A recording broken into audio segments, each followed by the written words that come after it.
Hello guys, welcome back to the channel and welcome back to elite wrestling. तो guys आज भी हम AEW के बहुत ही बड़े और बहुत सारे अपडेट्स के बारे में बात करने वाले हैं। और गाइज आज इस वीडियो के अंदर हम जानने वाले हैं कि हाल ही में लगे हुए जेरिको के एलिगेशंस पर फाइनली क्या वर्डिक्ट आया है, जिसके साथ ही हम जानेंगे कि इस साल हुए वर्ल्ड्स एंड पे-पर-व्यू से रिलेटेड और कौन से इंटरेस्टिंग अपडेट सामने आ रहे हैं, पे-पर-व्यू के बाय रेट्स क्या रहे, स्टार रेटिंग्स क्या रही और MJF का फ्यूचर भी प्रोबेबली खतरे में है। तो ये सब बातें जानने के लिए ये वीडियो एकदम आखिर तक जरूर देखना। और ऐसे ही AEW से रिलेटेड हर एक न्यूज, रूमर और अपडेट और AEW के हर एक शो का रिव्यू पाने के लिए हमारे चैनल को सब्सक्राइब करना मत भूलना। पर गाइस अब ज्यादा देर न लगाते हुए चलिए ये वीडियो शुरू करते हैं। और सबसे पहले बात करते हैं इस साल हुए AEW के फर्स्ट एवर वर्ल्ड्स एंड पे-पर-व्यू के बाय रेट्स की और जानते हैं कि इस पे-पर-व्यू के बाय रेट्स क्या रहे। तो गाइस अगर आपने हमारे चैनल पर इस साल के वर्ल्ड्स एंड पे-पर-व्यू का रिव्यू वीडियो देखा है तो आपको तो पता ही होगा कि ये पे-पर-व्यू सच में काफी जबरदस्त पे-पर-व्यू रहा है। जहाँ इस शो पर क्या क्या हुआ है आप ऊपर आए कार्ड के ऊपर क्लिक कर जान सकते हैं। लेकिन जहाँ तक बात है इस पे-पर-व्यू के बाय रेट्स की,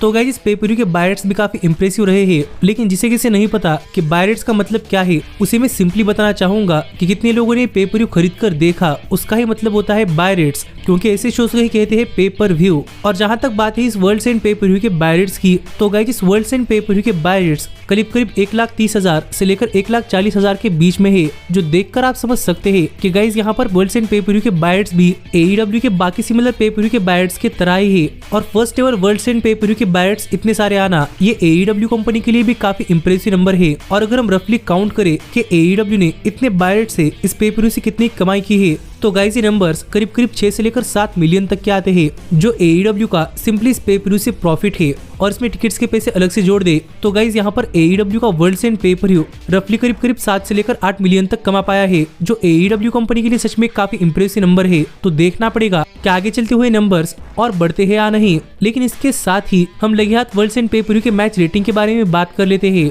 और गाइस मैं यहाँ पर आपको बताना चाहूंगा कि मैं यहाँ पर वर्ल्ड्स एंड पे-पर-व्यू के लिए आपको डेव मेल्ट्जर की स्टार रेटिंग बताऊंगा, जो कि पूरे रेसलिंग इंडस्ट्री के अंदर काफी प्रेस्टिजियस मानी जाती है। और माना कि मेल्ट्जर कभी कभी बायस होते हैं, पर आप मुझे कमेंट कर बताइए कि स्टार रेटिंग पर आपका क्या कहना है और आप कौन से मैच को कितनी स्टार रेटिंग देते। लेकिन इसके साथ ही मैं यहाँ पर आपको अपनी स्टार रेटिंग भी बताऊंगा। और अगर हम शुरुआत करें वर्ल्ड्स एंड पे-पर-व्यू के मेन कार्ड पर के पहले मैच यानी कि एक 8-मैन टैग टीम मैच से, तो गाइस यहाँ पर इस 8-मैन टैग टीम मैच को मेल्ट्जर की तरफ से मिले 4.5 स्टार्स, जो देखा जाए तो गाइस ये मैच डिजर्व करता है। मीरो और अंद्रादे के बीच में हुए मैच को मिले है 4 स्टार, जो मुझे लगता है कि थोड़े फर ज्यादा है। और मैं इस मैच को 3.75 की स्टार रेटिंग देता। इसके साथ ही अगर हम बात करें विमेंस चैंपियनशिप के लिए timeless Toni Storm versus challenger Riho के मैच की, तो इस मैच को मिले है 3.5 स्टार्स, जो देखा जाए तो ये मैच डिजर्व करता है। Sammy Guevara, Chris Jericho, Sting और Darby Allin versus Ricky Starks, Big Bill, Konosuke Takeshita और पावर हाउस हॉब्स, इस मैच को मिले है 2.5 स्टार्स, जो मुझे लगता है काफी कम है। और मैं इस मैच को 3.25 की स्टार रेटिंग देता। TBS विमेंस चैंपियनशिप के लिए जूली हार्ट वर्सेस एबेडॉन, इस मैच को मिले है 1.75 स्टार्स, पर मैं इस मैच को देता 2 स्टार की रेटिंग। TNT चैंपियनशिप के लिए एडम कोपलन यानी कि एज वर्सेस क्रिश्चियन केज, इस मैच को मिले है 4.75 स्टार्स, जो मुझे लगता है कि ये मैच डिजर्व करता ही है। AEW के first ever triple crown championship के लिए हुए John Moxley versus Eddie Kingston match को मिले है 4.75 स्टार्स, जो फिर एक बार मुझे लगता है कि ये मैच डिजर्व करता है। पर इसके साथ ही अगर हम बात करें वर्ल्ड हेवीवेट चैंपियनशिप के लिए हुए समोआ जो वर्सेस MJF के मैच की, तो इस मैच को मिले 3.5 स्टार्स, और मुझे लगता है कि ये मैच 4 स्टार की रेटिंग डिजर्व करता है। जिस पर आपका क्या कहना है आप मुझे कमेंट कर बताइए और आप हर एक मैच को इतनी स्टार रेटिंग देते। पर इसके साथ ही अगर हम बात करें वर्ल्ड्स एंड पे-पर-व्यू के स्टैट्स की, तो गाइस मेन कार्ड पर हुए 9 मैचेस में से करीब 4 मैचेस को 4 स्टार या फिर उसके ऊपर की स्टार रेटिंग मिली है। इसलिए मेरे हिसाब से पे-पर-व्यू एक डिसेंट पे-पर-व्यू रहा है। पर आप अपने थॉट्स मुझे शेयर कर बता सकते हैं। पर फिलहाल के लिए हम आगे बढ़ते हैं और जरा बात करते हैं अंद्रादे की। और गाइस आपको तो पता ही होगा कि वर्ल्ड्स एंड पे-पर-व्यू के बाद अंद्रादे का AEW के साथ कॉन्ट्रैक्ट ऑफिशियली खत्म हो चुका है और अब अंद्रादे किसी भी रेसलिंग प्रमोशन के लिए काम करने के लिए टोटली फ्री है। और काफी सारे रिपोर्ट्स में बता रहे थे कि अंद्रादे हमें WWE कंपनी ज्वाइन करते हुए दिखाई दे सकते हैं। पर गाइस सरप्राइजिंगली इससे पहले यहाँ पर अंद्रादे ने अपनी AEW एग्जिट कंफर्म करते हुए फाइनली यहाँ पर AEW को अप्रिशिएट करते हुए एक ट्वीट लिखा है, जहाँ पर अंद्रादे ने AEW कंपनी के अंदर काम करने वाले अपने सभी सुपरस्टार्स और अपने सभी राइवल्स को भी थैंक यू कहा है। जो अप्रिशिएशन पोस्ट हाल फिलहाल में अंद्रादे ने अपने सोशल मीडिया हैंडल्स पर शेयर की है, जो कि अंद्रादे का AEW को फाइनल गुड बाय है। तो देखना पड़ेगा कि इसके बाद अंद्रादे क्या करते हैं। पर आप मुझे कमेंट कर बताइए कि आपके हिसाब से अंद्रादे ने AEW कंपनी छोड़कर अच्छा किया है या नहीं। पर फिलहाल के लिए हम आगे बढ़ते हैं और बात करते हैं MJF की और जानते हैं कि AEW कंपनी के अंदर MJF का फ्यूचर किस तरीके से काफी खतरे में आ सकता है। तो गाइस अगर आप MJF को फॉलो कर रहे हैं तो आपको तो पता ही होगा कि MJF का AEW कंपनी के साथ आखिरी कॉन्ट्रैक्ट खत्म हो चुका है और अब देखा जाए तो MJF एमजेएफ AEW कंपनी के बाहर किसी भी रेसलिंग प्रमोशन के अंदर काम करने के लिए टोटली फ्री है। पर काफी सारे लोगों का मानना है कि एमजेएफ ने AEW कंपनी के साथ ऑलरेडी रिसाइन कर लिया है। पर गाइज अगर ये बात सच भी है तो भी हमें एमजेएफ का फ्यूचर काफी खतरे में देखने को मिल सकता है, क्योंकि हाल फिलहाल में एमजेएफ के रिटर्न को लेकर जो अपडेट सामने आ रही है वो बताई जा रही है कि माना कि एमजेएफ ने AEW कंपनी के साथ कोई कॉन्ट्रैक्ट साइन किया हो भी या फिर ना भी हो, लेकिन एमजेएफ को AEW कंपनी में रिटर्न करने के लिए काफी टाइम लग सकता है। और यहाँ पर बताया जा रहा है कि एमजेएफ ने जो वर्ल्ड एंड पे-per-view मैच के अंदर अपने हाथ पर पट्टी बांधी थी तो वो पट्टी एमजेएफ को सच में उनकी रियल लाइफ इंजरी से बचाने के लिए थी। और यहाँ पर एमजेएफ को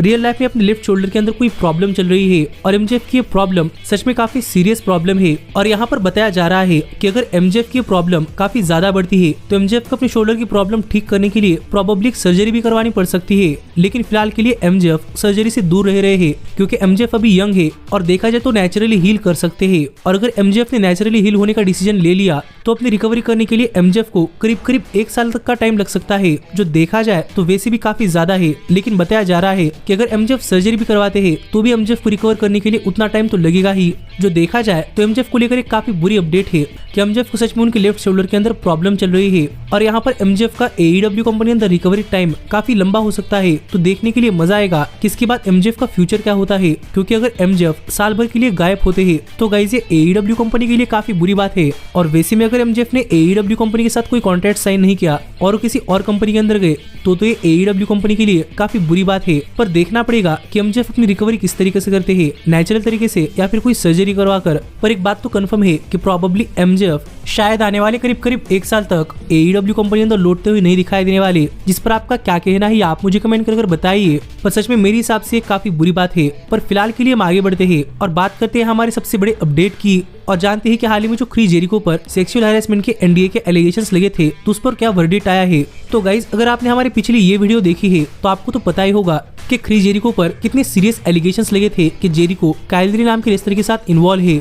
और डिटेल में स्टोरी जानने के लिए आप पिछले हमारी वो वीडियो चेकआउट कर सकते हैं। पर गाइज हाल फिलहाल में जेरिको की स्टोरी पर काफी इंप्रेसिव अपडेट सामने आए हैं और यहाँ पर फाइनली पता चल चुका है कि इसके पीछे की मेन स्टोरी क्या है। क्योंकि गाइज हाल फिलहाल में निक हाउसमैन ने हाल ही में अपना एक लेटेस्ट लाइव सेशन किया, जिस लाइव सेशन के अंदर बात करते हुए निक हाउसमैन ने यहाँ पर चीजों को क्लैरिफाई करते हुए कहा कि निक हाउसमैन किसी भी तरीके से क्रिस जेरिको पर कोई भी सेक्सुअल हैरेसमेंट के एलिगेशंस नहीं लगा रहे थे। और यहाँ पर निक हाउसमैन सिंपली जेरिको को पसंद नहीं करते, इसीलिए उन्होंने जेरिको पर ऐसे एलिगेशंस लगाए थे कि वो किसी और से नॉन डिस्क्लोजर एग्रीमेंट साइन करवा सकते हैं। और इसके बाद ये स्टोरी जिस डायरेक्शन के अंदर गई है ये स्टोरी उस डायरेक्शन के अंदर जाएगी, ये निक हाउसमैन ने जरा भी नहीं सोचा था। और निक हाउसमैन ने जेरिको पर ऐसे किसी भी तरीके के एलिगेशंस नहीं कहे। जो बातें कहकर एक तरीके से निक हाउसमैन ने अपना स्टेटमेंट वापस ले लिया है, जिससे कि हम समझ सकते हैं कि गाइस यहाँ पर क्रिस जेरिको पर लगे हुए एलिगेशंस प्रोबेबली टोटली झूठे थे। और यहाँ पर प्रोबेबली निक हाउसमैन जेरिको को पसंद नहीं करते, इसीलिए उन्होंने सिंपली ये बातें कही थी। पर वो एक जर्नलिस्ट है, इसीलिए उनकी बातें हेडलाइन के अंदर आ गई। जिस पर आपका क्या कहना है आप मुझे कमेंट कर बताइए। लेकिन गाइस मुझे लगता है कि अगर किसी जर्नलिस्ट को किसी सेलिब्रिटी से पर्सनल दुश्मनी है तो उसे ऐसी बातें नहीं करनी चाहिए थे। लेकिन आप मुझे कमेंट कर बताइए कि इस पूरे मामले पर आपका क्या कहना है, कि क्या अभी आपको लगता है कि जेरिको गिल्टी है और जेरिको की तरफ से निक हाउसमैन पर प्रेशर बनाया गया था कि वो अपने बयान वापस ले ले। क्योंकि देखा जाए तो ऐसी पॉसिबिलिटी भी है, क्योंकि काइल री ने सामने से उस स्टोरी को लाइक किया था। जिस पर आपका क्या कहना है आप मुझे कमेंट कर बताइए। पर पता नहीं क्यों लेकिन मुझे लग रहा है कि जेरिको पर लगे हुए एलिगेशंस झूठे हैं। जिस पर आपका क्या कहना है आप मुझे कमेंट कर बताइए। पर ऐसे ही AEW से रिलेटेड हर एक न्यूज, रूमर और अपडेट और AEW के हर एक शो का रिव्यू पाने के लिए हमारे चैनल को सब्सक्राइब करना मत भूलना। और अब मैं मिलता हूँ आपसे अगली वीडियो के अंदर, पर तब तक stay healthy, stay happy and keep watching elite wrestling. Hey, did you like that video? Click the screen for more. And where do you think you're going? Check out our official merchandise page and to support the entire cast. And thanks so much for being the elite. The elite, the elite. What, Nick, you're not going to sing it all with me this time?